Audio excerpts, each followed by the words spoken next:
여러분 안녕하십니까? 계속해서 포항에서 전해드리겠습니다. 경북 동해안 지역은 오늘 대체로 맑겠지만 오전까지 곳에 따라 빗방울이 떨어지는 곳이 있겠습니다. 오늘 아침 최저기온은 21에서 24도를 기록했고 낮 최고 기온은 울진 25도, 영덕 포항 27도, 경주 28도가 예상됩니다. 주말부터는 다시 한낮 기온이 30도를 넘어가겠습니다. 바다에 풍랑주의보가 내려진 가운데 물결은 최고 4m까지 높게 일겠고 너울이 방파제를 넘을 수 있으니 안전사고에 유의하시기 바랍니다. 포항의 대표적인 청정지역으로 유명한 포항시 죽장면 일대에 대규모 풍력발전단지 건설이 추진되고 있습니다. 2년 전 무산됐던 사업이 또다시 재추진되면서 주민들이 크게 반발하고 있습니다. 장미쁨 기자입니다. 포항시 죽장면에서 사과 농사를 짓고 있는 정현재 씨. 과수원 뒤 산자락을 따라 대규모 풍력 발전단지가 들어온다는 소식에 걱정이 많습니다. 우리 청정 지역에 풍력 발전소가 들어오면은 사과 농사는 수정도 잘 안 될 뿐더러 이미지에도 친환경 이미지에도 아주 막대한 영향을 미칩니다. 다른 주민들도 대부분 산나물과 고로쇠, 버섯 등 친환경 농산물을 생산해 소득을 내고 있다 보니 크게 반발하고 있습니다. 검토 중인 풍력발전기는 모두 20여 기로 72메가와트 규모의 전기를 생산하는데 죽장면 가사리와 석계리, 매현리 일대 수백여 가구가 영향권에 포함됩니다. 더구나 이 풍력발전 사업은 이미 2년 전 주민들의 극심한 반발로 2차례나 무산된 바 있습니다.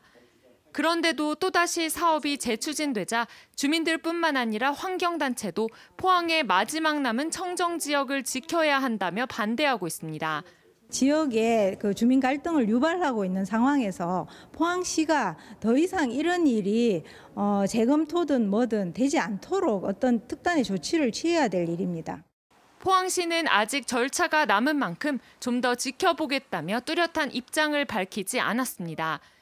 주민들의 거센 반대에 부딪혀 무산됐던 풍력 발전단지가 2년 만에 다시 추진되면서 앞으로 적지 않은 진통이 예상됩니다. MBC 뉴스 장미쁨입니다.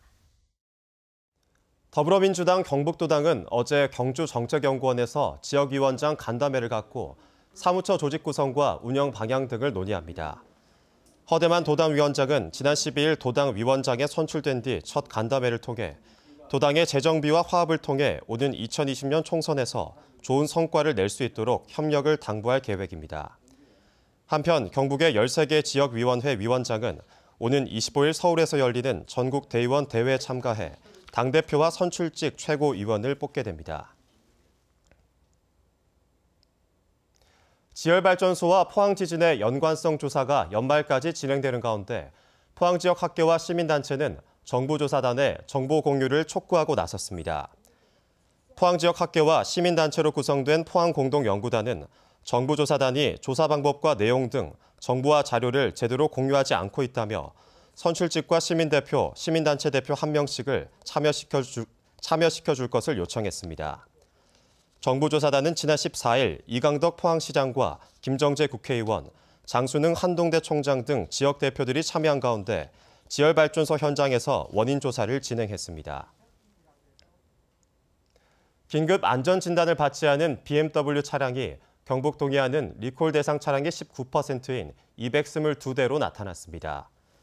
시군별로는 포항이 대상 차량의 18%인 122대, 경주가 20%인 70대, 그리고 울진이 32%인 20대, 영덕이 9대, 울릉이 1대입니다.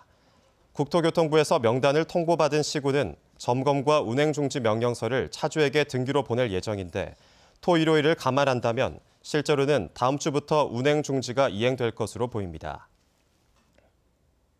이상으로 포항 MBC 뉴스를 마칩니다. 여러분 고맙습니다.